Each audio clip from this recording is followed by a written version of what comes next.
Hello, Radhe Radhe, नमस्कार दोस्तों। Welcome back to my YouTube channel. आप सभी का अपने यूट्यूब चैनल में बहुत बहुत स्वागत है दोस्तों, ये रहे आपके हिंदी के सवाल जो कि आपके एग्ज़ाम के लिए रहने वाले हैं, बहुत ही महत्वपूर्ण। ठीक है दोस्तों, आपका ज़्यादा समय ना वेस्ट करते हुए चलते हैं हम इन प्रश्नों की तरफ। ठीक है दोस्तों, आइए देखते हैं। पहला कह रहा है, जहाँ वर्णों की बार बार आवृत्ति होती है वहाँ अलंकार होता है। दोस्तों, जहाँ वर्णों की बार बार आवृत्ति होती है वहाँ कौन सा अलंकार होता है? ए ऑप्शन कह रहा है यमक, बी ऑप्शन कह रहा है अनुप्रास, सी ऑप्शन आपका कह रहा है उपमा, डी इनमें से कोई भी नहीं। जहाँ वर्णों की बार बार आवृत्ति होती है दोस्तों, वहाँ अनुप्रास अलंकार होता है। कौन सा अलंकार होता है? अनुप्रास अलंकार। B will be the right option. ठीक है दोस्तों, देखना आप अगला सवाल देखते हैं दोस्तों। अगला सवाल हमारा ये कह रहा है, देखिए, कहाँ राजा भोज कहाँ गंगू तेली। लोकोक्ति का अर्थ है ए विशिष्ट और सामान्य की तुलना, बी आपका कह रहा है दोनों बराबर होना, और सी में दिया है किसी तरह की जिम्मेदारी ना उठाना, डी ऑप्शन कह रहा है आपका इनमें से कोई भी नहीं। दोस्तों, कहाँ राजा भोज कहाँ गंगू तेली का लोकोक्ति का जो अर्थ है वो हो जाएगा विशिष्ट और सामान्य की तुलना करना। ठीक है दोस्तों, A will be the right option. अगले सवाल की तरफ चलते हैं दोस्तों। अगला सवाल हमारा ये कह रहा है, जो सामासिक छंद है प्रत्येक चरण में 16 मात्राएं होती हैं उसे कहते हैं। दोस्तों, जिनमें प्रत्येक चरण में 16 मात्राएं होती हैं उन्हें क्या कहते हैं? चौपाई, दोहा, सोरठा या उपमा। दोस्तों, उन्हें चौपाई कहते हैं। क्या कहते हैं? चौपाई। ए ऑप्शन आपका सही होगा। और चौपाई के प्रत्येक चरण में अगर हम कहें कि चौपाई में कितने चरण होते हैं, दोस्तों चौपाई में 4 चरण होते हैं। ठीक है दोस्तों, ए ऑप्शन आपका सही होगा। अगले सवाल की तरफ चलते हैं। अगला सवाल कह रहा है, आजीवन में समास है। आजीवन में कौन सा समास है दोस्तों? अव्ययी भाव है, तत्पुरुष है, कर्मधारय है या फिर इनमें से कोई भी नहीं। आजीवन में दोस्तों अव्ययी भाव समास है। कौन सा है? अव्ययी भाव। ठीक है, ए ऑप्शन आपका सही होगा। अगला सवाल देखते हैं। अगला सवाल हमारा ये कह रहा है, वर्णों के समुदाय को क्या कहते हैं? दोस्तों, वर्णों के समुदाय को क्या कहते हैं? वर्णमाला, सर्वनाम, अक्षर या क्रिया। दोस्तों, वर्णों के समुदाय को हम वर्णमाला कहते हैं। ठीक है, ए ऑप्शन आपका सही होगा। अगला सवाल देखते हैं दोस्तों।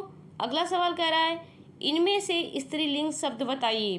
बताइए दोस्तों, स्त्रीलिंग शब्द क्या है इसमें से? ए ऑप्शन देखिए, संसार, गौरव, समुदाय या अश्विनी।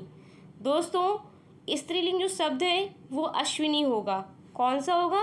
अश्विनी। ठीक है, डी ऑप्शन आपका सही है। अगले सवाल की तरफ चलते हैं दोस्तों। देखिए, 7वां नंबर सवाल है आपका दोस्तों, सुरेश गीत गा रहा था, वाक्य में काल है। वाक्य में कौन सा काल है दोस्तों? अपूर्ण भूतकाल है, पूर्ण भूतकाल है या सामान्य भूतकाल है, आसन्न भूतकाल है। दोस्तों, सुरेश गीत गा रहा था, ये अपूर्ण भूतकाल है। कौन सा काल है? अपूर्ण भूतकाल। ठीक है दोस्तों, ए ऑप्शन आपका सही हो जाएगा। वो अभी गा नहीं चुका है, इसलिए भूतकाल में काम अभी भी चल रहा था। ठीक है, आइए आप अगले सवाल में। अगला सवाल हमारा देखते क्या कह रहा है। अगला सवाल कह रहा है, जागना मूल रूप क्रिया का प्रथम प्रेरणार्थक रूप क्या होगा? जो जागना शब्द है दोस्तों, ये प्रथम प्रेरणार्थक रूप का क्या होगा? मूल रूप क्रिया का प्रथम प्रेरणार्थक रूप क्या होगा जागना का? ए ऑप्शन जगाना, बी में कह रहा है जगवाना, सी में जाग, डी में इनमें से कोई भी नहीं। दोस्तों, प्रथम प्रेरणार्थक रूप जो है इसका वो क्या हो जाएगा? जगाना हो जाएगा। जागना का क्या हो जाएगा प्रथम प्रेरणार्थक रूप? जगाना। ठीक है, ए ऑप्शन सही होगा आपका दोस्तों। अगले सवाल की तरफ आते हैं। अगला सवाल हमारा ये करा दोस्तों, निम्न में से विशेषण पहचानिए। बताइए। ए ऑप्शन करा ऐतिहासिक, उपासना, अपेक्षा, आश्वासन। दोस्तों, जो इसमें विशेषण है वो ऐतिहासिक है। क्या है? ऐतिहासिक। ए ऑप्शन आपका सही होगा। ठीक है दोस्तों, अगले सवाल की तरफ आते हैं।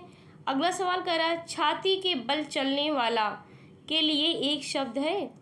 उरग, भुजंग, तुरंग, कुरंग। बताइए दोस्तों, छाती के बल चलने वाले को हम कहते हैं उरग। क्या कहते हैं? उरग कहते हैं। ए ऑप्शन आपका सही होगा। ठीक है, अगर हम कहें तुरंग किसका पर्यायवाची है दोस्तों? बताइए। तुरंग जो है वो घोड़ा की है पर्यायवाची। ठीक है, भुजंग किसका हो जाएगा? भुजंग जो है वो सर्प का हो जाएगा। ठीक है दोस्तों, आइए अगले सवाल की तरफ। अगला सवाल हमारा कह रहा है आकर्षण का विलोम बताइए। आकर्षण का संकर्षण होगा, विकर्षण, प्रकर्षण, या इनमें से कोई भी नहीं। दोस्तों, आकर्षण का जो विलोम होगा वो विकर्षण होगा। क्या होगा? विकर्षण। ओके, बी आपका ऑप्शन सही है। ठीक है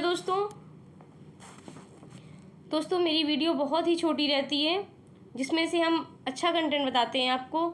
अगर आपको मेरी वीडियो पसंद आए दोस्तों तो मेरी वीडियो को लाइक करें, शेयर करें और मेरे इस चैनल को सब्सक्राइब ज़रूर करें। ठीक है दोस्तों,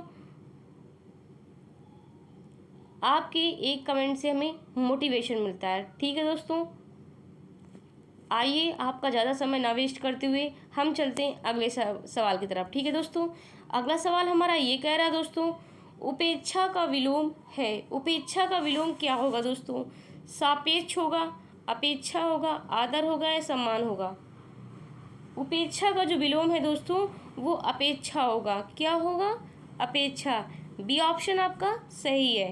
ठीक है दोस्तों, आइए अगले सवाल में।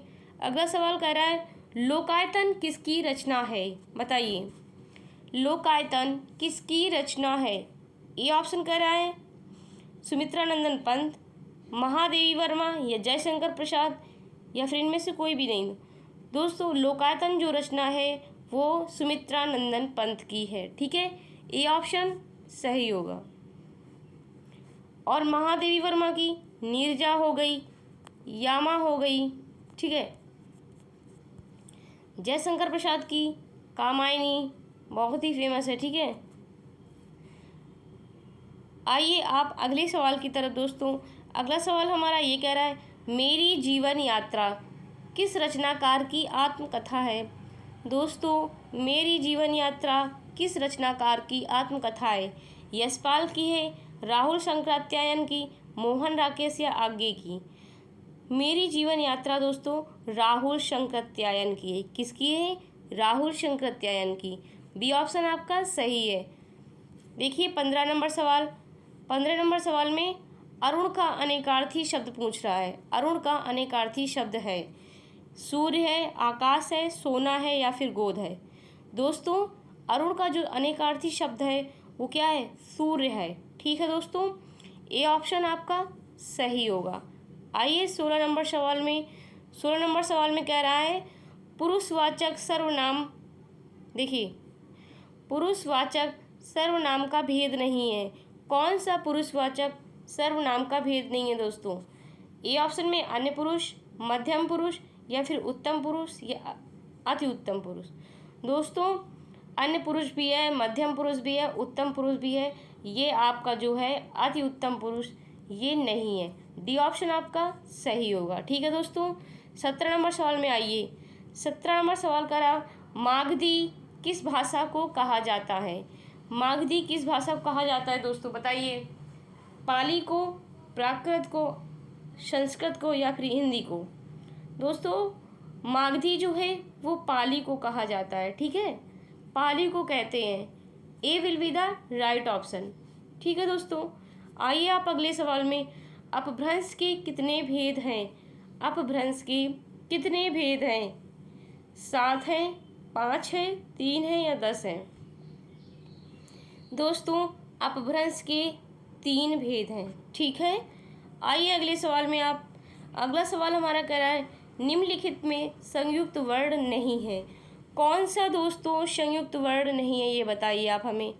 छा नहीं है, त्रा है या फिर ज्ञा है या फिर ऋषि? दोस्तों, छा भी है, त्रा भी है, ज्ञा भी है, ये ऋषि आपका संयुक्त वर्ण नहीं है। ठीक है, D will be the right option. संयुक्त वर्णों की संख्या कितनी होती है दोस्तों? 4 होती है। ठीक है, कौन कौन से? छा हो गया आपका, त्रा हो गया, क्या हो गया, और ये जो इस तरह करके श बनता है ना, ये होता है। ठीक है, कंप्लीट दोस्तों। और ऊष्म व्यंजनों की संख्या कितनी होती है दोस्तों? ऊष्म व्यंजन की संख्या बताइए दोस्तों। ऊष्म व्यंजन की संख्या दोस्तों 4 होती है। ठीक है, आइए अगले सवाल की तरफ। ये रहा हमारे वीडियो का लास्ट सवाल दोस्तों। ठीक है, बहुत ही अच्छे से कमेंट बॉक्स में इसका जवाब दीजिए दोस्तों। और हाँ दोस्तों, आप इस वीडियो को ज़्यादा से ज़्यादा लोगों तक शेयर करें और रोज़ इस वीडियो को अच्छे से देखें। ठीक है दोस्तों, आइए बताइए इसका सवाल क्या होगा। निम्न में से अल्प प्राण ध्वनि है? का है, खा है, खा है या फिर धा है? बताइए दोस्तों। अल्प प्राण ध्वनि जो है वो का है। क्या है? का। अल्प प्राण ध्वनि में पहला, तीसरा और पांचवा, जो पहला, तीसरा, पांचवा वर्ण जो होता है वो अल्प प्राण होते हैं।